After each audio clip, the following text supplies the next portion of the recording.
अच्छा, कल हमने क्या किया था? कल हमने ये किया था कि जब भी हम ये प्रैक्टिकल क्वेश्चंस हमारे सोल्व करेंगे, पहले तो उसमें क्या क्या चीज़ें बनानी होती है हमको। रियलाइजेशन अकाउंट, कैपिटल अकाउंट और कैश या फिर बैंक अकाउंट बनाना होता है। ठीक है, और एक पार्टनर्स लोन अकाउंट अगर लोन दिया हुआ है तो इस इन क्वेश्चंस को करते हुए हमारा पहला स्टेप क्या होता है, बैलेंस शीट में जितनी भी चीज़ें लिखी हुई हैं उनको हम अलग अलग अकाउंट्स में ट्रांसफर कर देंगे पहले तो कल हमने किया था कौन सी चीज़ कहाँ पे ट्रांसफर होगी। तो क्या क्या था, सबसे पहले क्या था, जितने भी एसेट्स हैं हमारे पास वो सारे के सारे एसेट्स कहाँ पे ट्रांसफर होंगे, रियलाइजेशन के डेबिट साइड में ट्रांसफर होंगे। पर एसेट्स में क्या क्या चीज़ें ट्रांसफर नहीं करनी है, कैश और बैंक का बैलेंस कहाँ जाएगा, कैश या फिर बैंक अकाउंट में। जो लॉसेस दे रखे होंगे, जो फिक्टिशियस एसेट्स होंगे वो कहाँ जाएंगे, वो जाएंगे कैपिटल अकाउंट के डेबिट साइड में। लॉसेस है ना, लॉसेस का क्या करते हैं, पार्टनर्स में बांट देते हैं। अगर पार्टनर का लोन दिया हुआ है तो उसका लोन अकाउंट बनेगा।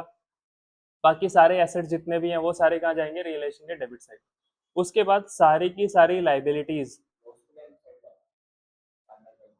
हाँ, सारी की सारी लाइबिलिटीज किसको छोड़ के, कैपिटल और करंट अकाउंट के बैलेंसेस छोड़ के और रिजर्व छोड़ के और पार्टनर का लोन छोड़ के, ये कहाँ पे जाएंगी, लाइबिलिटीज कहाँ ट्रांसफर होती हैं, रियलाइजेशन के क्रेडिट साइड। तो जैसे बाय क्रेडिटर्स हो गया, बिल्स पेबल हो गया, लोन बाय मिसेज ए, इसका क्या करेंगे, ये भी रियलाइजेशन के क्रेडिट साइड में जाएगा क्योंकि इसको भी हम नॉर्मल लाइबिलिटी की तरह ट्रीट करते हैं।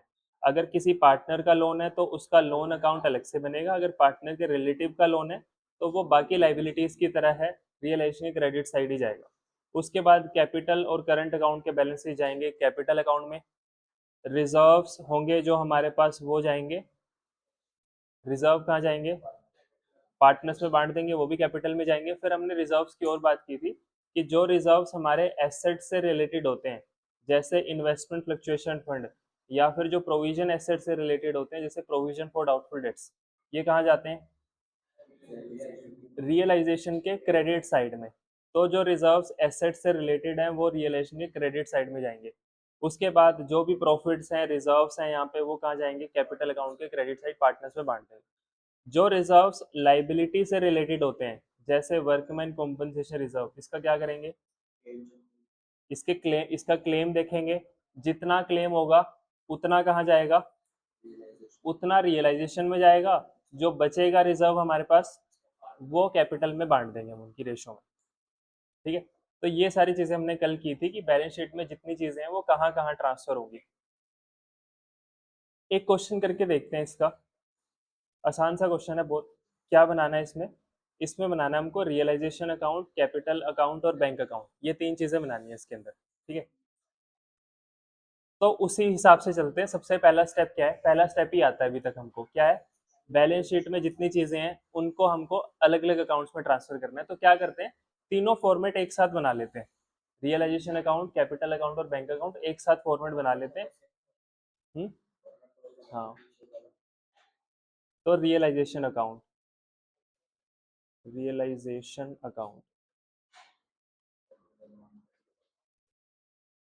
इसका फॉर्मेट क्या होगा, पर्टिकुलर्स अमाउंट, पर्टिकुलर्स अमाउंट। तो ये हो गया रियलाइजेशन अकाउंट। और बनाना है हमको पार्टनर्स कैपिटल अकाउंट। कितने पार्टनर्स थे, दो पार्टनर्स थे। तो कैपिटल अकाउंट का फॉर्मेट वही है जो पहले बनता था, पर्टिकुलर्स, पार्टनर का नाम, पार्टनर का नाम, particulars partner, particulars X Y, particulars X Y,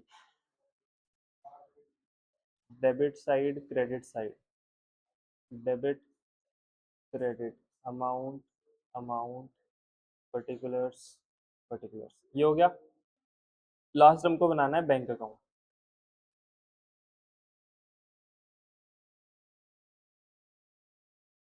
bank account का फॉर्मेट क्या है, वही particulars amount, particulars amount.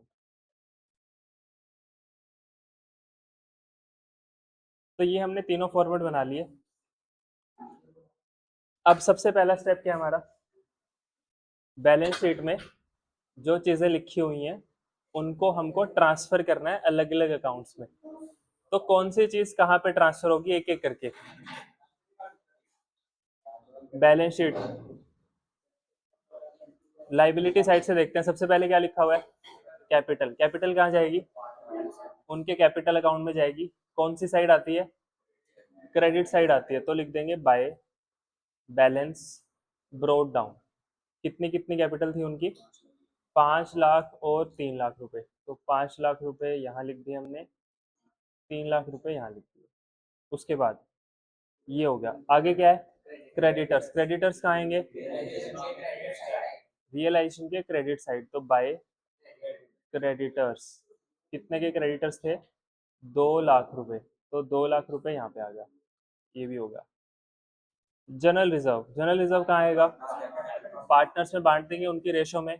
Ratio question में दी नहीं हुई थी हमको, तो इक्वली बांट देते हैं, 25-25 हज़ार रुपए बाय जनरल रिजर्व। क्रेडिट में ही आता है ना, बाय जनरल रिजर्व।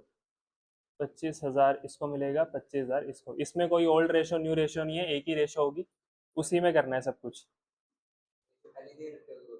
हाँ, नहीं दे रखी होगी तो इक्वल है। आगे उसके बाद asset side, land and building कहाँ आएगी, मशीनरी कहाँ आएगी, गुडविल कहाँ आएगी, स्टॉक कहाँ आएगा, डेबिट। ये चारों चीजें रियलाइजेशन के डेबिट में आएंगी। तो to land and building, to machinery, to goodwill, to stock. तो 4 लाख, 2 लाख, 1 लाख और 3 लाख। 4 लाख, 2 लाख, 1 लाख और 3 लाख। उसके बाद क्या बचा लास्ट में, कैश एट बैंक। ये कहाँ आएगा, ये बैंक अकाउंट बनाया है हमने, तो बैंक अकाउंट में आएगा। कौन सी साइड आएगा, बैंक होता है एसेट्स, एसेट, और एसेट्स के जो बैलेंसेस होते हैं वो होते हैं डेबिट बैलेंसेस, तो डेबिट में आएगा। To balance brought down. Bank अभी तो बैलेंस शीट वाली चीजें हैं, बैलेंस शीट वाली चीजों में कुछ नहीं आया, आगे आएगा। ठीक है, तो कैश एट बैंक हमने लिख दिया 50 हज़ार रुपये। To balance brought down, cash का बैंक का ओपनिंग बैलेंस था 50 हज़ार। अच्छा, बैलेंस शीट में कोई चीज बची है, नहीं, सारी चीजें होगी ट्रांसफर। ठीक है, तो ये हमारा फर्स्ट स्टेप था। बैलेंस शीट में जितनी चीजें होंगी उनको कहीं ना कहीं हम ट्रांसफर कर देंगे, और जो कि हमने कर दिया। इसके बाद क्या करना है, अब देखो, अब हमको करना है, पहले रियलाइजेशन अकाउंट बंद होगा, उसके बाद कैपिटल अकाउंट बंद होगा, लास्ट में जाके बैंक अकाउंट बंद होगा। तो एक एक करके पहले रियलाइजेशन अकाउंट बंद करेंगे, फिर कैपिटल अकाउंट बंद करेंगे, फिर बैंक अकाउंट बंद करेंगे, क्वेश्चन हो जाएगा हमारा। तो पहले रियलाइजेशन अकाउंट की बात करते हैं। अच्छा, रियलाइजेशन अकाउंट हम बनाते क्यों है, देखो जो हमारा बिजनेस चल रहा है, बिजनेस के अंदर हमारे पास बहुत सारे एसेट्स रखे हुए हैं। ठीक है, और बिजनेस के अंदर बहुत सारी लाइबिलिटीज रखी हुई हैं। हमको करना क्या होता है, एसेट्स को सेल करना है और लाइबिलिटीज की पेमेंट करनी है, यही करना है ना। तो ये दो काम करने के लिए हम बनाते हैं रियलाइजेशन अकाउंट।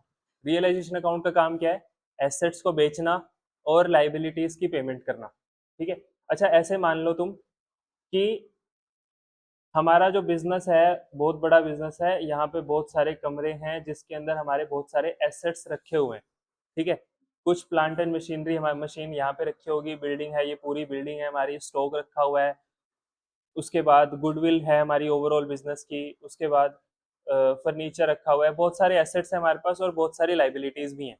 तो हमने क्या किया है, जितने भी एसेट्स थे और जितनी भी लाइबिलिटीज थी उनको उठा के, मान के चलो ऐसा वैसे होता नहीं है, हमने क्या किया, एक कमरे में रख दिया उन सबको उठा के।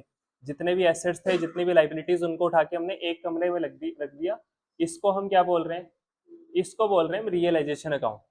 ठीक है, अब जो भी हमको बेचना खरीदना है वो सारा का सारा कहाँ से होगा, यहाँ से होगा। अब जो भी होगा, ठीक है, इस अकाउंट से होगा। तो इस अकाउंट का काम क्या है, सारे एसेट्स को बेचना और जितनी भी लाइबिलिटीज हैं उन सबकी पेमेंट करना। तो अब करना क्या है, हमने एसेट्स को ट्रांसफर किया है डेबिट साइड में। जब एसेट्स को हम बेचेंगे तो कौन सी साइड बेचेंगे, क्रेडिट साइड में। समझ आया, एसेट्स को ट्रांसफर कर दिया हमने डेबिट में, पर जब एसेट्स सेल होंगे तो कौन सी साइड सेल होंगे, वो क्रेडिट में। हमने लाइबिलिटीज को ट्रांसफर किया है क्रेडिट में, पर जब उनकी पेमेंट होगी तो कहाँ पे होगी, डेबिट में। ये समझ आ गया, एसेट्स को ट्रांसफर किया हमने कौन सी साइड, डेबिट साइड, पर उसको बेचना कौन सी साइड है, क्रेडिट साइड। लाइबिलिटीज को ट्रांसफर किया था हमने डेबिट साइड, पर उसकी पेमेंट कौन सी साइड होगी, डेबिट साइड। ठीक है, तो क्वेश्चन में देख लेते हैं क्या क्या चीजें लिखी हुई हैं, अब नीचे पढ़ते हैं। बोल रहा है ऑन 1 अप्रैल 2025 एक्स और वाई ने डिसाइड किया, डिसोल्व कर देते हैं, बंद कर देते हैं फर्म को। और फर्स्ट पॉइंट में ये लिखा हुआ है एसेट्स वर रियलाइज्ड एज फॉलोज, एसेट्स इस हिसाब से रियलाइज हुए। रियलाइज होने का मतलब एक तरह से लगा लो सेल किए हमने, एसेट्स इतने इतने के बेच दिए। तो लैंड एंड बिल्डिंग कितने की बेच दी, 3,50,000 रुपए की। अच्छा, जब लैंड एंड बिल्डिंग हमारे हम बेचेंगे तो हमारे पास पैसे आएंगे कि जाएंगे, हमारे पास से आएंगे पैसे। तो हम रियलाइजेशन के क्रेडिट साइड में लिख देंगे बाय बैंक अकाउंट, क्या बेचा हमने, कितने की बेची थी, 3,50,000 रुपए की। किनका, नहीं नहीं, वो जब क्लोज, जब बंद करेंगे तब। पहले क्या करना है, सारे एसेट्स बेच के लाइबिलिटीज की पेमेंट करनी है, उसके बाद क्लोज करना है। अच्छा ये देखो, लैंड एंड बिल्डिंग बेचने से फायदा प्रॉफिट हुआ था या लॉस हुआ था हमको, लैंड एंड बिल्डिंग कितने की थी, कितने में बेच दी, प्रॉफिट हुआ या लॉस हुआ। तो वो प्रॉफिट या लॉस हमको दिखना चाहिए, जैसे रीवैल्यूएशन में भी प्रॉफिट या लॉस होता था। अगर प्रॉफिट होता था तो कौन सी साइड लिखते थे रीवैल्यूएशन के, क्रेडिट साइड लिखते थे। इसमें भी हम 50,000 का प्रॉफिट लैंड एंड बिल्डिंग का क्रेडिट साइड लिख चुके हैं। प्रॉफिट नहीं है, सॉरी, क्या है, लॉस। तो लॉस है तो कौन सी साइड लिखते हैं, इसमें भी हम लॉस 50,000 का डेबिट साइड लिख चुके हैं। हमने डेबिट में लैंड एंड बिल्डिंग कितने की लिखी हुई है, लैंड एंड बिल्डिंग क्रेडिट में कितने की लिखी हुई है। इसका मतलब डेबिट में 50,000 रुपये ज्यादा है, वो 50,000 रुपये क्या शो हो रहा है हमको, लॉस शो हो रहा है। ये समझ आ गया कि लैंड एंड बिल्डिंग का वैसे लॉस अलग से नहीं लिख रहे हैं, हम देख रहे हैं कितने की थी और कितने में बेच दी, अपने आप प्रॉफिट या लॉस निकल जाएगा हमारा।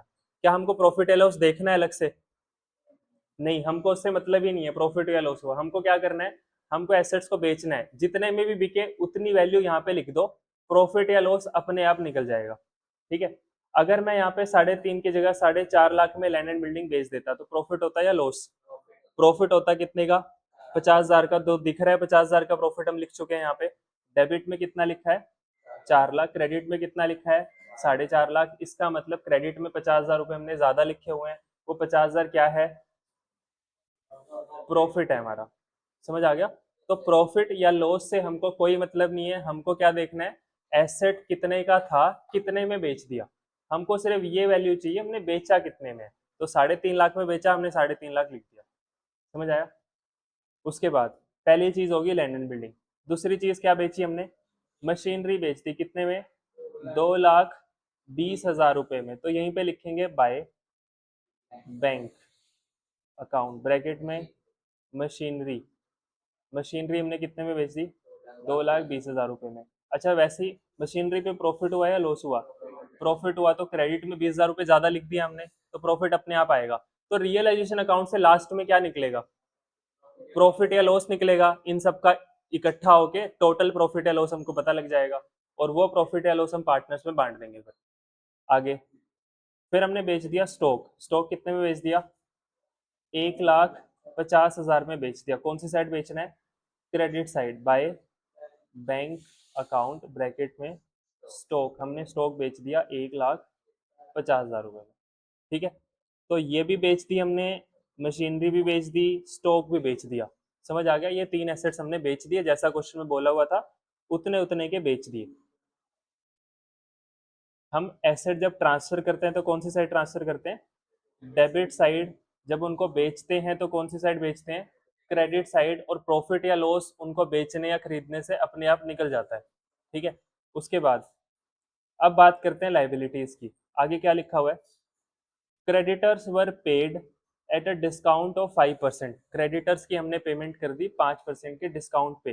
तो पेमेंट कौन सी साइड होगी, डेबिट साइड। तो डेबिट में लिखेंगे टू बैंक अकाउंट, ब्रैकेट में पेमेंट किसकी हुई है, क्रेडिटर्स की हुई है। कितने की पेमेंट हमने कर दी होगी, 1,90,000 की। 10% के डिस्काउंट पे, 10% का डिस्काउंट, सॉरी 5% के डिस्काउंट पे 5% का डिस्काउंट कितना आएगा इसका, 10,000 रुपये। तो 10,000 के डिस्काउंट में हमने कितना पे किया होगा इसको, 1,90,000। क्या हमने 10,000 कहीं लिखा है? वो 10,000 प्रॉफिट है या लॉस था हमारा? प्रॉफिट था ना 10,000 का, कि सस्ते में पेमेंट कर दी हमने उसकी, तो प्रॉफिट अपने आप निकल गया। यहाँ पे क्रेडिट में कितना लिखा हुआ है?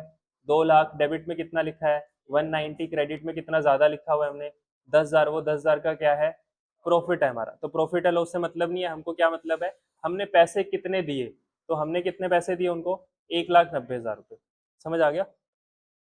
उसके बाद क्या हम सारे पॉइंट्स कर चुके हैं? यहाँ जो लिखे हुए थे हो गए सारे पॉइंट्स। यहाँ पे जो लिखे हुए थे वो सारे कर दिए इसके अंदर, फर्स्ट और सेकंड पॉइंट। उसके बाद क्या करना है? उसके बाद हमको चेक करना है क्या हम सारे एसेट्स बेच चुके हैं और क्या हम सारी लाइबिलिटीज की पेमेंट कर चुके हैं। क्या हमने सारे एसेट बेच दिए? लैंड एंड बिल्डिंग बेच दी, मशीन बेच दी, स्टॉक बेच दिया। क्या नहीं बेचा अभी हमने? गुडविल नहीं बेची। तो अब ध्यान से सुनना, अगर कोई एसेट क्वेश्चन में नहीं लिखा होता कितने का बिका है, एसेट के बारे में कुछ नहीं लिखा, तो हमको चेक करना है वो एसेट कौन सा है। वो एसेट टेंजिबल है या फिर एसेट इनटेंजिबल है। समझ आया? अगर क्वेश्चन में किसी एसेट के बारे में कुछ भी नहीं लिखा हुआ है तो हम चेक करेंगे वो एसेट टेंजिबल है या फिर इनटेंजिबल है। अगर वो एसेट टेंजिबल हुआ तो उसको हम बुक वैल्यू पे बेच देंगे। अगर यहाँ पे गुडविल की जगह क्या होता, मान लेते हैं फर्नीचर होता, तो एसेट टेंजिबल है या इनटेंजिबल? टेंजिबल है, तो इसको क्या करना है? बुक वैल्यू पे बेच दो। तो बेचना कैसे है? By bank account. फर्नीचर कितने में बिकेगा? 1,00,000 रुपए में बिकेगा। समझ आ गए? अगर वो एसेट इनटेंजिबल है तो कुछ नहीं करना, तो उसको इग्नोर करो, तो उसका कुछ नहीं करना। हम्म, ठीक है। हम मान के चलते हैं, हमारी अजम्पशन है कि जो इनटेंजिबल एसेट्स हैं हमारे बिजनेस के वो यूजलेस होते हैं, वो बिकते नहीं है। अगर इतने ही यूजफुल होते तो हमारा बिजनेस बंद नहीं हो रहा होता, इसलिए हम उसको एजम्पशन मान के चलते हैं कि वो बिकेंगे नहीं। पर जो टेंजिबल एसेट्स हैं वो तो दिखते हैं, वो तो मार्केट में कहीं पे भी बिक जाएंगे। समझ आया? तो अगर कोई एसेट के बारे में क्वेश्चन में कुछ नहीं लिखा तो क्या करना है? पहले चेक करना है वो एसेट टेंजिबल है या वो इनटेंजिबल है। अगर टेंजिबल है तो क्या करो? उसको बुक वैल्यू पे बेच दो, जितने की बुक वैल्यू है उतने पे बेच दो। अगर वो इनटेंजिबल है तो उसका कुछ नहीं करना, इग्नोर करो। इनटेंजिबल क्या क्या हो सकता है? सॉफ्टवेयर, पेटेंट्स, कुछ भी हो सकता है, तो उसको नहीं बेचेंगे, वो उसको इग्नोर कर देंगे। समझ आ गया? ये होगी एसेट्स की बात। उसके बाद अगर किसी लाइबिलिटी के बारे में क्वेश्चन में कुछ नहीं लिखा हुआ तो क्या करना है? तो हमको टेंजिबल इनटेंजिबल तो होता नहीं लाइबिलिटीज में, तो क्या करना है? तो उसकी पेमेंट कर देनी है बुक वैल्यू पे। अगर यहाँ पे क्वेश्चन में ये वाला सेकंड पॉइंट नहीं होता, इसका मतलब क्रेडिटर्स के बारे में कुछ नहीं लिखा हुआ, तो क्रेडिटर्स का क्या करते? बुक वैल्यू पे कर देते पूरे 2,00,000 रुपए। समझ आ गया? तो सिंपल सी बात है, अगर क्वेश्चन में किसी एसेट के बारे में कुछ नहीं लिखा हुआ तो चेक करो टेंजिबल या इंटेंजिबल। टेंजिबल है तो बुक वैल्यू पे बेच दो, इनटेंजिबल है तो इग्नोर कर दो। अगर किसी लाइबिलिटी के बारे में कुछ नहीं लिखा हुआ तो उसको तो बुक वैल्यू पे करना ही करना है। ठीक है, हो गया। अब कोई एसेट बिका है, बचा है, क्या हुआ? फिर पूछना था कुछ? अच्छा, यस सर। ये हो गया, कोई एसेट नहीं बचा। अब क्या करना है? रियलाइजेशन अकाउंट को क्लोज कर देंगे। रियलाइजेशन अकाउंट को क्लोज करने से क्या निकलेगा? डिफरेंस क्या आएगा? वो या तो प्रॉफिट आएगा या लॉस आएगा। तो देख लेते हैं कौन सी साइड ज्यादा है। डेबिट का टोटल कितना आ रहा है? 11,90,000। क्रेडिट का टोटल कितना आ रहा है? 9,20,000। तो कौन सी साइड ज्यादा है? Debit side. प्रॉफिट है या लॉस है? अगर डेबिट साइड ज्यादा होती है तो लॉस होता है। तो 11,90,000, 11,90,000 बाय लॉस ऑन रियलाइजेशन, कितने का लॉस हो गया?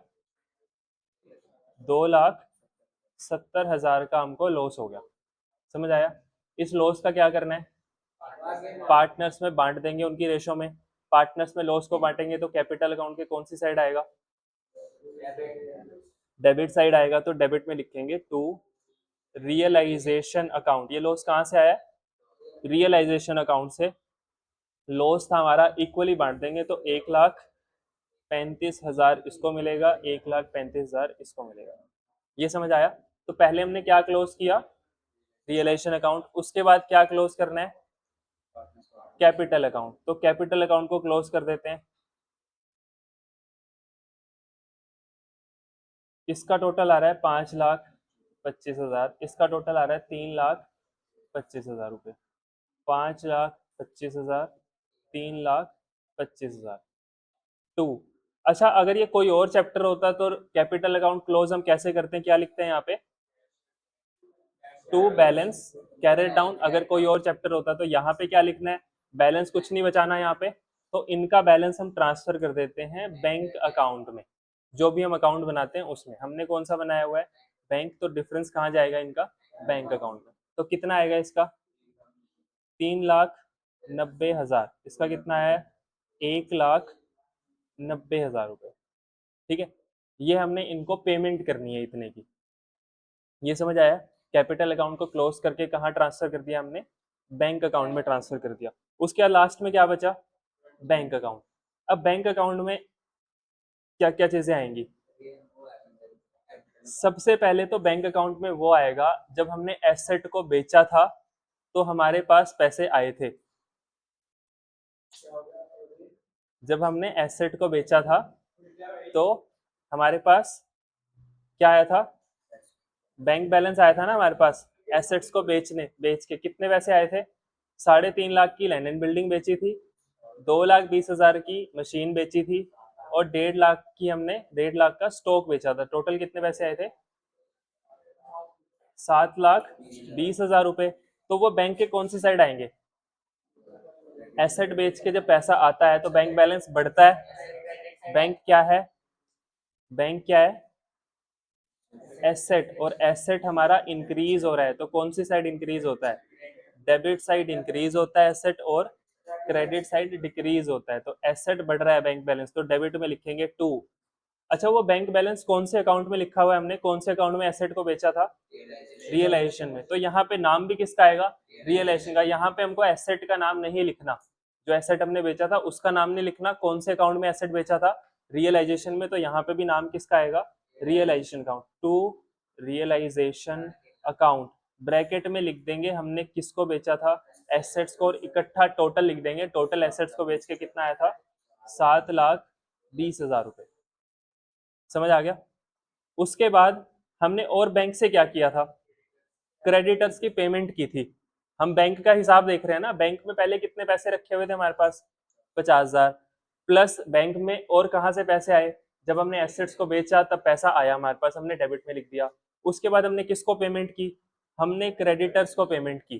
क्रेडिटर्स को पेमेंट की तो कहाँ पे आएगा, बैंक में, क्रेडिट साइड, क्योंकि बैंक क्या है, एसेट है, और एसेट पेमेंट करने से क्या हो रहा है, कम हो रहा है। तो कम हो रहा है तो कौन सी साइड, क्रेडिट साइड। नाम किसका आएगा, बाय, नाम किसका आएगा, बाय रियलाइजेशन अकाउंट। कौन से अकाउंट में पेमेंट पेमेंट की थी हमने, रियलाइजेशन अकाउंट में। तो ब्रैकेट में हम लिख देते हैं लाइबिलिटीज, दो होता तो लाइबिलिटीज लिख देते, एक ही था तो हम नाम ही लिख देते हैं। किसकी पेमेंट है ये, क्रेडिटर्स की पेमेंट है। कितने की पेमेंट की थी हमने, 1,90,000 की। ये समझ आया। तो बैंक का तो सीधा हिसाब है ना, 50,000 रुपए पहले थे, 7,20,000 हमारे पास आए एसेट्स को बेच के, 1,90,000 की हमने पेमेंट कर दी। लास्ट में किसको पेमेंट होती है, पार्टनर्स के कैपिटल की पेमेंट होती है, जो हमने कहाँ पे की, उनके कैपिटल अकाउंट में की हुई है। क्या लिखा हुआ है वहां पे, टू बैंक अकाउंट। इस बैंक अकाउंट का मतलब क्या है कि एक्स की कैपिटल पहले कितनी थी, 5,00,000 रुपए, 25,000 का इसको जनरल रिजर्व मिला तो इसकी कैपिटल कितनी होगी, 5,25,000 रुपए। इसमें से इसका लॉस माइनस किया हमने, 1,35,000 रुपए, तो इसकी कैपिटल कितनी बची हुई है, 3,90,000। इसकी पेमेंट करनी है हमको, 3,90,000 की पेमेंट कर देंगे। एक्स को पेमेंट होगी 390 की, वाई को पेमेंट होगी 1,90,000। ठीक है, तो दोनों की पेमेंट यहाँ पे कौन सी साइड होगी, क्रेडिट साइड। नाम क्या आएगा, bye partners capital account, partner का नाम है हमारे पास बाय एक्स कैपिटल अकाउंट, और बाय वाइज कैपिटल अकाउंट। यहाँ पे अमाउंट आएगी 3,90,000, यहाँ पे अमाउंट आएगी 1,90,000। अब हमारा बैंक अकाउंट टैली हो जाएगा, बैंक में कोई बैलेंस हमारे पास नहीं बचेगा। ठीक है, कितना हो गया ये, 7,70,000, और उस साइड कितना आ रहा है, 7,70,000। अगर ये टैली नहीं हुआ तो हमने कहीं ना कहीं गलती कर रखी होगी फिर। समझ आया? तो मुश्किल तो नहीं है क्वेश्चन, आसान सा क्वेश्चन है ना, बस स्टेप से चलना है हमको, बस थोड़ा सा नया है, ऐसा हमने पहले किसी चैप्टर में नहीं किया हुआ, रिजोल्यूशन थोड़ा सा अलग है उनसे, ठीक है। तो क्या क्या चीजें की हमने, सबसे पहला काम क्या था, बैलेंस शीट के अंदर हमने जितनी भी चीजें लिखी हुई हैं उनको पहले हमने ट्रांसफर किया अलग अलग जगह पे। कौन सी चीज कहाँ पे आएगी, जितने भी एसेट्स हैं बैंक को, कैश और बैंक को छोड़ के, फिक्टिशियस एसेट्स को छोड़ के और पार्टनर के लोन को छोड़ के, जितने भी एसेट्स हैं वो रियलाइजेशन के डेबिट में जाएंगे, जितनी भी लाइबिलिटीज हैं वो रियलाइजेशन के क्रेडिट में जाएंगी, कैपिटल और करंट अकाउंट के बैलेंसेस कैपिटल अकाउंट में जाएंगे, रिजर्व जो होंगे वो कैपिटल अकाउंट में बांट देंगे। पर अगर कोई रिजर्व एसेट से रिलेटेड है तो उसका क्या करना है, रियलाइजेशन के क्रेडिट साइड आएगा। अगर कोई रिजर्व लाइबिलिटी से रिलेटेड है जैसे वर्कमैन कॉम्पनसेशन रिजर्व, तो उसके लिए हम चेक करेंगे क्लेम, जितना क्लेम है उतना तो रिलेशन में आएगा, जो बचेगा वो पार्टनर्स में बांट देंगे, ठीक है। अगर किसी पार्टनर का लोन है तो उसका लोन अकाउंट अलग से बनेगा, अगर किसी पार्टनर के रिलेटिव का लोन है तो वो रियलाइजेशन के क्रेडिट साइड में आ जाएगा, ठीक है। उसके बाद हमको क्या करना है, जब हम बैलेंस शीट की सारी चीजें ट्रांसफर कर चुके होंगे तो एक एक करके हमको देखना है, एक एक करके क्या देखना है, पॉइंट्स में क्या लिखा हुआ है, तो पॉइंट्स में जो जो चीजें लिखी होंगी क्या बता रखा होगा, कौन सा एसेट कितने में बेचा, एसेट कौन सी साइड बेचते हैं हम, डेबिट में ट्रांसफर होता है, बिकता कौन सी साइड है, क्रेडिट साइड, और लाइबिलिटीज क्रेडिट में तो ट्रांसफर करते हैं, पेमेंट कौन सी साइड होती है उनकी, डेबिट साइड। ये करने के बाद हम क्या निकाल लेते हैं, रियलाइजेशन का प्रॉफिट या फिर लॉस, जो भी प्रॉफिट या लॉस आता है उसको कहाँ ट्रांसफर कर देते हैं, कैपिटल अकाउंट में, फिर कैपिटल अकाउंट को क्लोज करके जो डिफरेंस आता है वो कहाँ चला जाता है, कैश या फिर बैंक अकाउंट में। और लास्ट में हम बैंक अकाउंट में और क्या क्या चीजें लिखते हैं, एसेट्स को बेच के कितना पैसा आया वो डेबिट में, लाइबिलिटीज की पेमेंट कितने की वो क्रेडिट में, पार्टनर्स के कैपिटल की कितनी पेमेंट करनी है वो भी क्रेडिट में, और ये सब करने के बाद हमारा कैश या फिर बैंक अकाउंट मैच हो जाएगा, ठीक है, फिर क्वेश्चन खत्म हो गया। समझ आ गया? हाँ, अगर पार्टनर्स कैपिटल की डेबिट साइड ज्यादा होती तो डिफरेंस कहाँ पे आ रहा होता, क्रेडिट में, तो क्या लिखते, बाय बैंक अकाउंट। इस बार पार्टनर को पेमेंट नहीं करनी है, पार्टनर से पैसे लेने हैं, तो लेने हैं तो कौन सी साइड आएगा बैंक में, डेबिट साइड आ जाएगा, टू एक्स कैपिटल अकाउंट या टू वाइज कैपिटल अकाउंट, तो मतलब ऑपोजिट साइड। हाँ, इसमें लोन था ही नहीं। अब करेंगे, अभी कौन सा चैप्टर खत्म हो गया, अभी तो बहुत कुछ पढ़ा है, अभी तो चैप्टर कहाँ खत्म हो गया, यहाँ तक समझ आ गया। अब थोड़ा इनकी, ये तो बेसिक सा क्वेश्चन हमने लिया था, मतलब मोस्ट ऑफ द चीजें हमारी खत्म हो गई है, अब थोड़ी थोड़ी एक्स्ट्रा चीजें हमको करनी है इसके अंदर, एक एक करके बात करेंगे।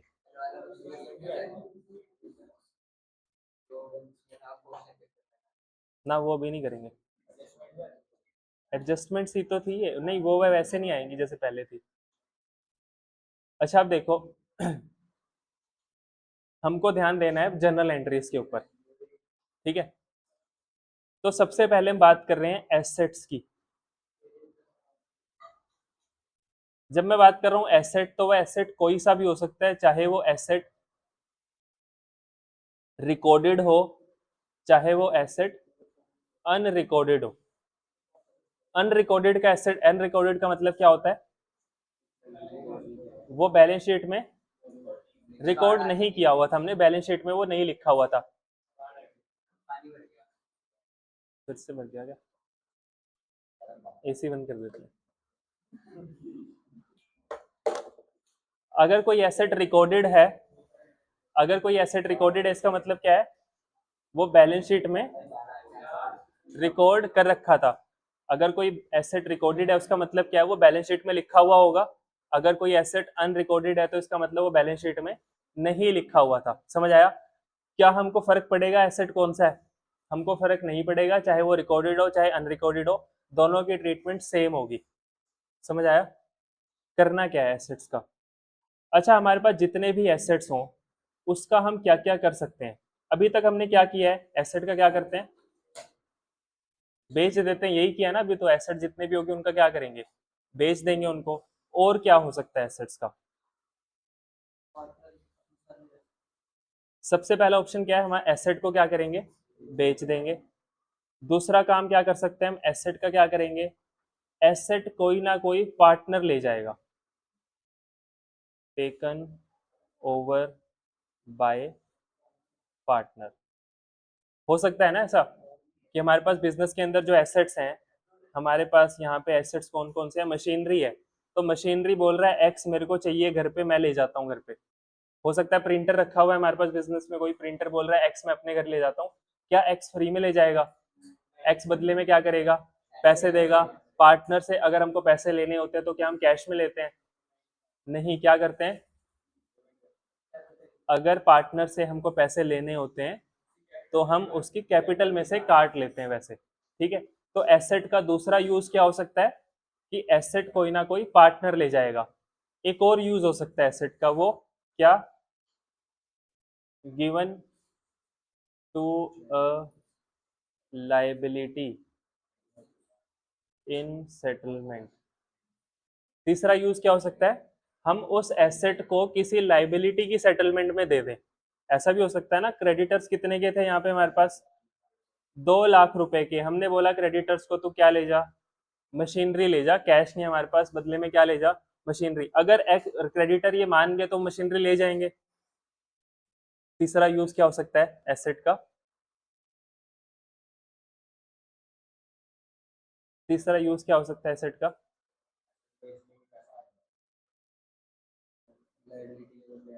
एसेट का हम और क्या कर सकते हैं, किसी ना किसी लाइबिलिटी को दे सकते हैं। अच्छा ये चैप्टर में रिवाइज नहीं कराऊंगा, पहले ही बता रहा हूँ। तीसरा यूज क्या हो सकता है एसेट का, हम एसेट का क्या करेंगे, किसी ना किसी लाइबिलिटी को दे देंगे। तो 3 यूज हो सकते हैं एसेट के, क्या क्या, या तो हम एसेट को बेच देंगे, या फिर एसेट कोई पार्टनर ले जाएगा, या फिर एसेट किसको दे देंगे हम, किसी ना किसी लाइबिलिटी को दे देंगे उनकी सेटलमेंट करने के लिए। अगर मैंने एसेट बेच दिया तो जनरल एंट्री क्या होगी, अभी ऊपर बेचा था हमने एसेट, कौन से अकाउंट में बेच रहे थे, रियलाइजेशन के क्रेडिट साइड में बेच रहे थे, क्या लिख रहे थे वहां पे, बाय बैंक अकाउंट लिख रहे थे। उसकी जनरल एंट्री क्या हो रही थी, यहाँ पे रियलाइजेशन के क्रेडिट में लिखा हुआ है, इसका मतलब रियलाइजेशन तो क्या हो रहा है, क्रेडिट हो रहा है, तो डेबिट क्या हो रहा है, बैंक अकाउंट डेबिट हो रहा है। तो एंट्री क्या हो रही है इसकी, bank account debit to realisation account. अभी बताता हूँ, बीइंग एसेट सोल्ड, ये समझ आया। एसेट को बेचने की एंट्री क्या हुई है, bank account debit. Bank debit क्यों हुआ, क्योंकि बैंक बैलेंस हमारा बढ़ गया। क्रेडिट क्या किया है हमने, रियलाइजेशन अकाउंट, क्योंकि एसेट कौन से अकाउंट में बेच रहे हैं हम, रियलाइजेशन अकाउंट में। अच्छा यहाँ पे एसेट का नाम क्यों नहीं आ रहा, हमने बेचा क्या था यहाँ पे, एक लैंड एंड बिल्डिंग बेची थी 3.5 लाख की, तो लैंड एंड बिल्डिंग क्यों नहीं लिख रहे हम यहाँ पे, bank account debit to land and building, यही एंट्री तो होनी चाहिए। तो लैंड एंड बिल्डिंग क्यों लिख रहे हैं यहाँ पे, हमने क्या किया था, लैंड एंड बिल्डिंग को पहले ही ट्रांसफर कर दिया था, कहाँ पे, रियलाइजेशन अकाउंट में ट्रांसफर कर दिया था। जब लैंड एंड बिल्डिंग को हमने रियलाइजेशन में ट्रांसफर किया, इसकी एंट्री क्या हुई होगी, realisation account debit to land and building account. तो कितने की ट्रांसफर कर दी थी हमने ये, 4 लाख रुपए की। इस एंट्री का मतलब क्या है, इस एंट्री का मतलब सिंपल ये मान के चलो, हमने लैंड एंड बिल्डिंग का नाम बदल के क्या रख दिया है, रियलाइजेशन अकाउंट रख दिया उसका नाम, ठीक है। अब हमारे पास लैंड एंड बिल्डिंग नाम का कोई एसेट नहीं है, जो भी एसेट है वो किस नाम से हमारे पास, रियलाइजेशन के नाम से है। तो अगर बेचना भी है तो कहाँ से बिकेगा, रियलाइजेशन अकाउंट से बिकेगा, इसलिए हम लैंड एंड बिल्डिंग का नाम यूज नहीं कर रहे हैं। इसका मतलब है हम लैंड एंड बिल्डिंग को बेच रहे हैं, पर किस अकाउंट के थ्रू बेच रहे हैं, रियलाइजेशन अकाउंट के थ्रू बेच रहे हैं, डायरेक्ट नहीं बेच रहे, ठीक है। क्योंकि हमारे पास बहुत सारे एसेट्स हैं, सबका हिसाब अलग अलग नहीं करते हैं, सबका हिसाब कहाँ कर लेते हैं हम, एक ही अकाउंट बना के कर लेते हैं, रियलाइजेशन अकाउंट। और इस अकाउंट का काम क्या है, एसेट्स को बेचना और लाइबिलिटीज की पेमेंट करना। समझ आया। तो पहली एंट्री क्या हुई, एसेट को बेचने की एंट्री क्या होगी, bank account debit to realisation account. दूसरा काम क्या कर सकते हैं हम, वो वाला एसेट कौन ले जाएगा, पार्टनर ले जाएगा, तो क्या एंट्री होगी, पार्टनर्स कैपिटल अकाउंट डेबिट। क्योंकि पार्टनर अगर एसेट ले गया तो फ्री में नहीं लेके जाएगा, पार्टनर की कैपिटल से पैसा काट लेंगे। पार्टनर की कैपिटल से पैसा काट लेंगे तो उसकी कैपिटल डेबिट होनी चाहिए, क्रेडिट होनी चाहिए, डेबिट होनी चाहिए, तो पार्टनर्स कैपिटल अकाउंट डेबिट। और दूसरी चीज, एसेट का हिसाब कहाँ पे होगा सबका, रियलाइजेशन अकाउंट में होगा। ये एसेट में डेबिट में ट्रांसफर कर चुका था, मान लेते हैं मशीनरी ले गया, तो मशीनरी चाहे बेच रहे हैं चाहे पार्टनर लेके जा रहा है, कहाँ पे लिखना है उसको, क्रेडिट में लिखना है। अगर बेच दिया तो क्या लिखना है, बाय बैंक। अगर पार्टनर ले गया तो क्या लिखना है, बाय पार्टनर्स कैपिटल अकाउंट। अगर यहाँ पे मशीन एक्स ने ले रखी होती तो हम क्या करते हैं, बाय एक्स कैपिटल अकाउंट और मशीनरी लिख देते जितने में भी उसने ली है। तो आया, तो एसेट को बेचना है तो भी क्रेडिट में आएगा, नाम क्या आएगा, बाय बैंक। अगर एसेट पार्टनर ने ले लिया तो भी क्रेडिट में आएगा, नाम क्या आएगा, बाय पार्टनर्स कैपिटल अकाउंट। तो ये हो गया दूसरी चीज। अगर हमने एसेट पार्टनर को दे दिया तो partners capital account debit to realisation account being asset taken over by partner. ये समझ आ गई दूसरी एंट्री। थर्ड थर्ड में क्या किया हमने, एसेट हमने किसको दे दिया, किसी लाइबिलिटी को दे दिया उसकी पेमेंट करने की बजाय, मतलब पेमेंट हमने कैश में नहीं की है, किसी ना किसी लाइबिलिटी को दे दिया वो एसेट। तो इसमें क्या होगा, इस केस में हमको कोई भी एंट्री नहीं करनी है। क्यों नहीं एंट्री करनी, देखो जो भी हमारे पास एसेट था, मान लेते हैं क्रेडिटर्स को बदले में क्या दे दी हमने, मशीनरी दे दी। क्रेडिटर्स भी कितने के थे, 2 लाख के, मशीन भी कितने की थी, 2 लाख की। क्या कोई प्रॉफिट या लॉस हुआ हमको, नहीं हुआ। तो प्रॉफिट या लॉस नहीं हुआ तो डेबिट में भी कितना लिखा हुआ है मैंने, 2 लाख, क्रेडिट में भी कितना लिखा हुआ है, 2 लाख। तो पड़ा रहने देते हैं इसको, प्रॉफिट या लॉस तो हुआ ही नहीं हमको कुछ। समझ आया, हाँ कटेंगे। अच्छा दूसरी चीज, अगर मान लेते हैं यहाँ पे मशीन होती 1,80,000 की, 1,80,000 की मशीन मैंने 2 लाख के क्रेडिटर्स की सेटलमेंट में दे दी, तो प्रॉफिट होता या लॉस होता, लॉस होता कि प्रॉफिट होता, प्रॉफिट होता, क्योंकि मशीन कितने की थी, 1,80,000 की। क्रेडिटर्स को कितने देने थे, 2 लाख, मैंने 1,80 में पेमेंट कर दी उसकी, तो प्रॉफिट हुआ। मैंने बोला कोई भी एंट्री मत करो, डेबिट में कितना लिखा हुआ है, क्रेडिट में कितना लिखा हुआ है, तो अपने आप ही क्रेडिट में 20,000 का प्रॉफिट दिख रहा है हमको, तो इसलिए हम कोई भी एंट्री नहीं करेंगे। समझ आया, जब भी हम कोई एसेट किसी लाइबिलिटी को दे देंगे तो उसकी कोई भी एंट्री नहीं होगी। ये तीनों चीजें समझ आ गई। तो एसेट के हम 3 यूज कर सकते हैं, क्या क्या, या तो बेच देंगे तो रिलेशन के क्रेडिट में क्या लिखना है, बाय बैंक अकाउंट। अगर पार्टनर ले गया तो क्या लिखना है, बाय पार्टनर्स कैपिटल अकाउंट। अगर किसी लाइबिलिटी को दे दिया तो क्या लिखना है, तो कुछ नहीं लिखना है हमको। समझ आ गए। दूसरी चीज है, अब ये तो होगी बात एसेट की, दूसरी बात है अब लाइबिलिटी की।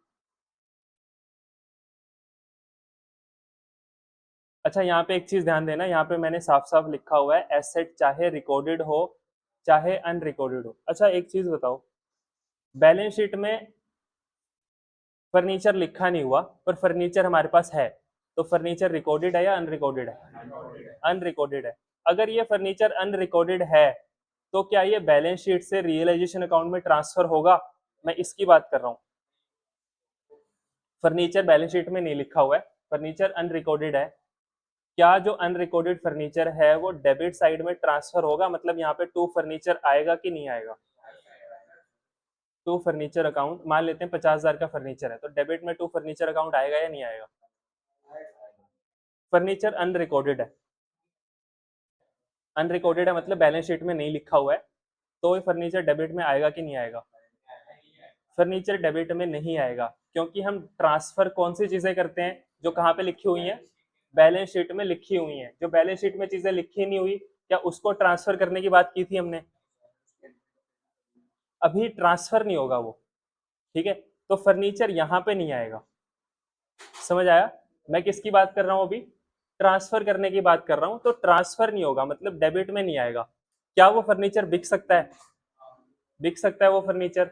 अगर वो फर्नीचर मैंने बेच दिया तो कौन सी साइड बिकेगा, क्या हम क्रेडिट साइड में बाय बैंक लिखेंगे, फर्नीचर, मान लेते हैं वो फर्नीचर हमने 40,000 में बेच दिया, तो क्या 40,000 लिखेंगे यहाँ पे, नहीं लिखेंगे। मैंने क्या बोला, एसेट चाहे रिकॉर्डेड हो चाहे अनरिकॉर्डेड हो, अगर मैंने उसको बेच दिया तो ये एंट्री होगी। ठीक है, एसेट अनरिकॉर्डेड था तब वो ट्रांसफर नहीं हुआ है, पर बिकेगा तो है ना। हाँ, नीचे दी होगी एडिशनल इन्फॉर्मेशन। हाँ हाँ, समझ आया। अगर एसेट अनरिकॉर्डेड है या फिर रिकॉर्डेड है, ट्रीटमेंट उसका सेम है, बस वो ट्रांसफर नहीं होगा, क्योंकि ट्रांसफर कौन सी चीजें होती हैं, जो बैलेंस शीट में लिखी हुई है, जो नहीं लिखी हुई वो ट्रांसफर नहीं होगी, पर वो बिक तो सकती है ना, बिकेगी तो ये एंट्री होगी। समझ आया। अच्छा, अगर कोई फर्नीचर अनरिकॉर्डेड था तो मेरे हिसाब से तो उसकी वैल्यू जीरो थी ना, बैलेंस शीट में लिखा ही नहीं हुआ, तो मेरे हिसाब से वैल्यू कितनी है, जीरो। अगर मैंने 40,000 में बेच दिया तो प्रॉफिट हुआ या लॉस हुआ, प्रॉफिट हो गया 40,000 का। मैंने बोला डेबिट में ट्रांसफर तो नहीं कर रखा है मैंने फर्नीचर, पर क्रेडिट में बेच दो फर्नीचर को, तो प्रॉफिट दिख रहा है 40,000 रुपए का, क्रेडिट में प्रॉफिट आ रहा है ना 40,000 रुपए का, तो यही प्रॉफिट आएगा फिर। समझ आया। तो ट्रांसफर नहीं होगा, पर नॉर्मली जैसे बेचते हैं वैसे बिकेगा। अगर ये एसेट पार्टनर ले लेता तो एंट्री होती क्या यहाँ पे, अगर ये फर्नीचर अनरिकॉर्डेड है और वो फर्नीचर पार्टनर ले गया, तो क्या यहाँ पे एंट्री होती, होती। क्या लिखते हैं यहाँ पे, बाय पार्टनर्स कैपिटल अकाउंट, जितने भी उसने एसेट लिया। अगर ये फर्नीचर मैंने किसी क्रेडिटर को दे दिया तो क्या कोई एंट्री होती, तो कोई एंट्री नहीं होगी। ठीक है, रिकॉर्डेड अनरिकॉर्डेड से कोई फर्क नहीं पड़ता, हमको बेचना है तो बाय बैंक, पार्टनर ले गया तो बाय पार्टनर्स कैपिटल अकाउंट, अगर किसी लाइबिलिटी को दे दिया तो कोई एंट्री नहीं होगी।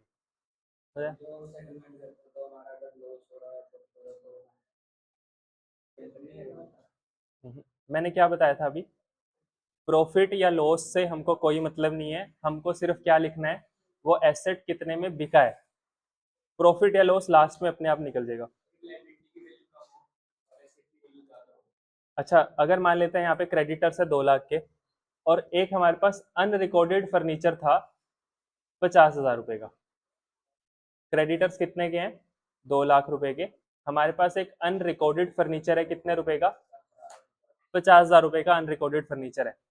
हमने ये फर्नीचर क्रेडिटर्स को दे दिया, ठीक है, फुल सेटलमेंट में। 2 लाख की पेमेंट के बदले में हमने कितने का फर्नीचर दे दिया उसको, 50,000 को। और ये फर्नीचर रिकॉर्डेड नहीं था, फर्नीचर कौन सा था, अनरिकॉर्डेड था।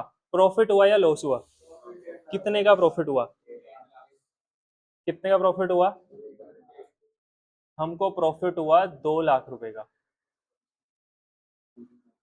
फर्नीचर क्या था, अनरिकॉर्डेड, इसका मतलब मेरे लिए फर्नीचर की वैल्यू कितनी है, जीरो। और मैंने वो फर्नीचर किसको दे दिया, क्रेडिटर्स को। तो क्रेडिटर्स को क्या अब कोई पैसे देने हैं, तो 2 लाख की सेटलमेंट होगी फ्री में, तो कितने का प्रॉफिट हो गया, 2 लाख का। मैंने बोला कोई भी एंट्री मत करो, यही बोला ना हमने, इसकी कोई एंट्री नहीं करेंगे, तो हमको 2 लाख का प्रॉफिट दिखना चाहिए। क्या 2 लाख का प्रॉफिट दिख रहा है, हमने फर्नीचर यहाँ पे ट्रांसफर नहीं किया हुआ है, सिर्फ क्रेडिटर्स लिखे हुए हैं 2 लाख के, तो 2 लाख का प्रॉफिट आ रहा है क्रेडिट साइड में। समझ आया। तो हमको इतना दिमाग लगाने की जरूरत नहीं है, हमको क्या देखना है, चाहे रिकॉर्डेड हो चाहे अनरिकॉर्डेड हो। अगर एसेट बेच दिया तो बाय बैंक, एसेट पार्टनर ने ले लिया तो bye partners capital account, asset किसी लाइबिलिटी को दे दिया तो कोई भी एंट्री नहीं होगी। समझ आया। पर क्या वो अनरिकॉर्डेड फर्नीचर ट्रांसफर होगा, नहीं होगा। ट्रांसफर तो नहीं होगा ना, क्योंकि ट्रांसफर कौन सी चीजें होती हैं, जो बैलेंस शीट में लिखी होती हैं। ट्रांसफर तो नहीं होगा, पर वो बिक सकता है, क्योंकि वो अनरिकॉर्डेड है, बिक तो सकता ही है। समझ आया। उसके बाद एक और केस ले लेते हैं। मान लेते हैं ये जो अनरिकॉर्डेड फर्नीचर था, रिकॉर्डेड की बात कर लेते हैं। मशीन थी 1,80,000 रुपए की, ठीक है। हमने ये मशीन क्रेडिटर्स को दे दी, हमने ये वाली मशीन क्रेडिटर्स को दे दी, फुल सेटलमेंट में नहीं दी है, 1,80,000 की ही सेटलमेंट की है हमने। क्रेडिटर्स को फुल सेटलमेंट में नहीं दी है हमने, ये मशीन कितने में दी है उनको, 1,80 में ही दी है। तो क्या क्रेडिटर्स को अब कोई पैसा देना है हमने, 20,000 रुपए देने हैं ना। क्रेडिटर्स कितने के थे, 2 लाख के, हमने बदले में क्या दे दी उनको, मशीन दे दी। कितने की है मशीन, 1,80, और दी भी कितने में है, 1,80 में ही दी है। तो क्या क्रेडिटर्स को पैसे देने हैं, कितने देने हैं, 20,000 देने हैं। तो जो मशीन दी है क्या उसकी कोई एंट्री होगी, नहीं। क्या ये जो हम कैश देंगे इसको 20,000, इसकी एंट्री होगी, इसकी एंट्री होगी।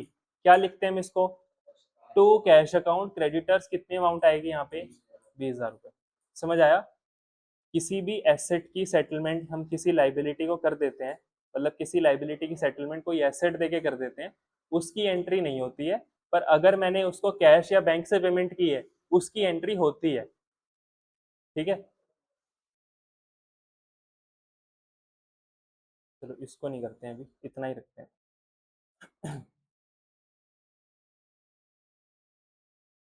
अच्छा देखो, जर्नल एंट्रीज, सबसे पहले जो जर्नल एंट्रीज दी हुई हैं वो किसकी दी हुई हैं? जो हम चीजें ट्रांसफर करते हैं बैलेंस शीट वाली चीजों को अलग अलग जगहों पे, उसकी क्या एंट्री होती है? तो जितने भी एसेट्स है वो कहाँ जाते हैं? रियलाइजेशन के डेबिट साइड, तो उनकी एंट्री क्या होगी? Realisation account debit to land and building, to plant and machinery, to stock, to debtors, ये वाली एंट्री होगी। तो एक एंट्री ये होगी। ठीक है, जितने भी एसेट्स हमने ट्रांसफर किए, एंट्री क्या होगी? Realisation account debit to land and building, to plant and machinery, to stock, furniture, जितने भी एसेट्स हैं वो यहाँ पे आ जाए। उसके बाद अगर कोई रिजर्व है एसेट से रिलेटेड या प्रोविजन है, वो कौन सी साइड जाता है? Credit side. तो उसकी एंट्री क्या होगी? रियलाइजेशन तो क्रेडिट होगा और वो प्रोविजन या वो रिजर्व डेबिट होगा। तो एंट्री क्या होगी? जो डेटर्स ट्रांसफर किए हैं उसकी एंट्री तो ये होगी रियलाइजेशन टू डेटर्स, पर जो उसके अगेंस्ट प्रोविजन था उसकी एंट्री क्या होगी? Provision for doubtful debts account debit to realisation account. ये समझ आ गया? उसके बाद जब हम लाइबिलिटीज को ट्रांसफर करते हैं तो कौन सी साइड ट्रांसफर करते हैं? रियलाइजेशन के क्रेडिट साइड। तो इसकी एंट्री क्या होगी? लाइबिलिटीज तो डेबिट हो जाएंगी और रियलाइजेशन अकाउंट क्रेडिट हो जाएगा। ठीक है, नहीं, कौन सी वैल्यू पे ट्रांसफर करते हैं बैलेंस शीट वाली चीजों को? बुक वैल्यू पे, जितनी वैल्यू बैलेंस शीट में लिखी हुई है। अभी नीचे वाली वैल्यूज तो हमने पढ़ी ही नहीं थी, यही किया था ना जब हम क्वेश्चन कर रहे थे, तो सिर्फ बैलेंस शीट को देख रहे थे, कितने में बिका है वो तो बाद की बात है। अभी जब हम ट्रांसफर कर रहे हैं तो कौन सी वैल्यूज पे ट्रांसफर होगा? वो बुक वैल्यूज पे ट्रांसफर होगा। उसके बाद अगर वर्कमैन कॉम्पनसेशन रिजर्व है तो हम क्या देखते हैं? फोन है क्या? तो क्या है? अच्छा, वर्कमैन कॉम्पनसेशन रिजर्व है, इसका हम क्या करते हैं? क्लेम देखते हैं और जितना क्लेम होता है उतना हम रियलाइजेशन में ट्रांसफर कर देते हैं, जो बचता है पार्टनर्स में बांट देते हैं। तो इसकी एंट्री क्या होगी? Workman compensation reserve account debit, मान लेते हैं 50,000 का था और क्लेम था 30,000, तो 30,000 कहाँ चला जाएगा? रियलाइजेशन अकाउंट में, और जो 20,000 बचेगा वो कहाँ चला जाएगा? पार्टनर्स की कैपिटल अकाउंट। ठीक है, उसके बाद जैसे ये एग्जांपल है, 10,000 का रिजर्व है, क्लेम कितने का है? 0, तो 10,000 का क्या करना है? पार्टनर्स कैपिटल अकाउंट में चला जाएगा। तो realisation account, sorry, workman compensation reserve account debit to partners capital account. अगर क्लेम आ गया 4,000 का तो क्या करना है? तो 4,000 तो चला जाएगा रियलाइजेशन अकाउंट में और 6,000 पार्टनर्स में बांट देंगे। अगर ये क्लेम 10,000 का है तो सारा का सारा रिजर्व कहाँ चला जाएगा? रियलाइजेशन में। Workman compensation reserve account debit 10,000 to realisation account 10,000। ठीक है, क्लेम है 12,000 का, तो क्या करना है? तो जितना जितना हमारे पास रिजर्व है, पूरा का पूरा रिजर्व कहाँ ट्रांसफर हो जाएगा? रियलाइजेशन के क्रेडिट साइड में ट्रांसफर हो जाएगा। हमारे पास जितना क्लेम है उतना तो हम ट्रांसफर कर ही नहीं सकते ना। हम ट्रांसफर कौन सी चीज को कर रहे हैं? जो बैलेंस शीट में लिखा हुआ है। बैलेंस शीट में कितना लिखा हुआ है? 10,000, तो रियलाइजेशन में कितना ट्रांसफर हो सकता है? 10,000। तो workman compensation reserve account debit to realisation account 10,000 और 10,000। ये समझ आ गया? उसके बाद जब हम रिजर्व प्रॉफिट या लॉसेस को बांटते हैं उसकी एंट्रीज तो पहले से पता है हमको। जैसे पहले बांटते थे, रिजर्व या profit account debit to partners capital account. अगर लॉस होता तो क्या एंट्री होती? Partners capital account debit to fictitious asset या लॉस अकाउंट। ठीक है, तो ये प्रॉफिट या लॉस को बांटने की एंट्री है। यहाँ तक हो गया। उसके बाद ये एंट्री हमने कर ली है, ये वाला पार्ट हमने सिर्फ ये वाला किया अभी तक। जब हम एसेट्स को बेचते हैं, चाहे वो एसेट रिकॉर्डेड हो चाहे वो एसेट अनरिकॉर्डेड हो, जो ट्रांसफर करने वाली एंट्रीज हैं वो सिर्फ किसके लिए होंगी? वो सिर्फ रिकॉर्डेड चीजों के लिए होंगी। ट्रांसफर तो वही चीजें होंगी ना जो बैलेंस शीट में रिकॉर्ड हो रखी हैं। पर अगर बेचना है एसेट को, तो चाहे रिकॉर्डेड हो चाहे अनरिकॉर्डेड हो, सबके केस में एंट्री होगी। जब हम एसेट बेच देते हैं कैश में तो एंट्री क्या होती है? कैश और bank account debit to realisation account. अगर वो एसेट पार्टनर ले जाता है तो एक एंट्री होती है partners capital account debit to realisation account. अगर एसेट हमने किसी लाइबिलिटी को दे दिया तो कोई एंट्री नहीं होगी। उसके बाद अगर किसी एसेट के बारे में क्वेश्चन में कुछ नहीं लिखा हुआ तो उस एसेट का क्या करते हैं? तो हम चेक करते हैं वो एसेट टेंजिबल है या वो एसेट इनटेंजिबल है। अगर टेंजिबल हुआ तो बुक वैल्यू पे बेच देंगे। बेचने की एंट्री क्या होगी? कैश और बैंक टू रियलाइजेशन। अगर वो एसेट इनटेंजिबल हुआ तो क्या करना है? तो कुछ नहीं करेंगे, इग्नोर करेंगे फिर उसको। तो यही लिखा हुआ है। अगर क्वेश्चन साइलेंट है तो क्या करो? टेंजिबल एसेट है बुक वैल्यू पे बेच दो, इनटेंजिबल एसेट है तो मत बेचो। ठीक है, यहां तक हो गया अब हमारा। इसके ऊपर वाला सारा पार्ट हमारा हो गया। थोड़ा सा पार्ट बचा हुआ है बस इस चैप्टर का। थोड़ी सी जर्नल एंट्रीज बची हुई है, मतलब अब जो मेन चीजें बची हुई हैं वो जर्नल एंट्रीज बची हुई हैं इसके अंदर। हाँ, फिर चैप्टर खत्म हो जाएगा।